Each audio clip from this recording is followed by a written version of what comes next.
Hello বন্ধুরা, তোমরা সবাই কেমন আছো? আশা করছি তোমরা সবাই খুব ভালো আছো। আজকে আবারও একটা নতুন রেসিপি নিয়ে হাজির হলাম। আজকে তো রথযাত্রা, তাই ভাবলাম রথযাত্রা উপলক্ষে বাড়িতে জিলাপি বানাই আর তোমাদের সঙ্গেও সেই রেসিপিটা শেয়ার করে নিই। চলো কিভাবে জিলাপিটা বানালাম সম্পূর্ণ রেসিপিটা শেয়ার করছি।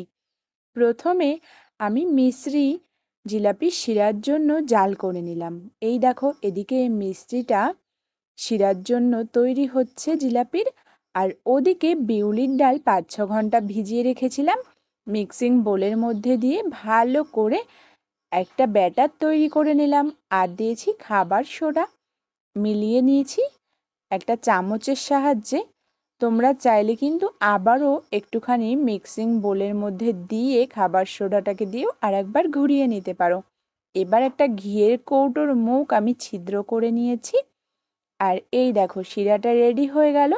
ওটা নামিয়ে রাখলাম।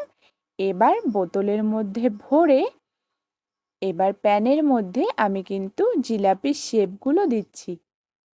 প্রথমবার এইরকম শেপ ভালো হচ্ছে না, দোকানদারদের মতন হচ্ছে না। যাই হোক চেষ্টা করছি। এই দেখো ক্যামেরা অফ ছিল কিন্তু ভালো হয়ে গেছে, অন করতেই ভুলে গিয়েছিলাম। এইবারটা অনেকটা হয়েছে তাই না?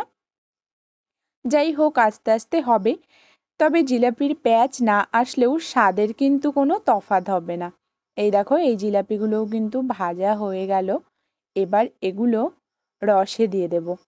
দেখো দোকানদারদের মতোই হয়েছে, আমি অবাক হয়ে যাচ্ছিলাম। এই দেখো লাস্টে আবারও একটু কাটাকুটি খেলা হয়েছে, লাস্টে এগুলোও হচ্ছিল না। ওই একবার হচ্ছে তো আর এক রকম হচ্ছে না, এই রকমই বারবার হচ্ছিল। এইবারটা আবার হলো না, কেমন যেন হয়ে গেল। তবে মুচমুচে হয়েছিল প্রত্যেকটাই, খেতে খুবই ভালো হয়েছে, কিন্তু দেখতে খুব একটা ভালো হয়নি। তোমরা জানিও কেমন লাগলো, আর খেতে চাইলে চলে এসো। এই দেখো এবার আমি জিলাপিগুলোকে শিরার মধ্যে দেব। আর আমার পেজটিকে ফলো করতে কিন্তু একদম ভুলো না এইরকম নিত্য নতুন রেসিপি দেখতে। এই জিলাপিগুলো বেশ ভালো হয়েছিল।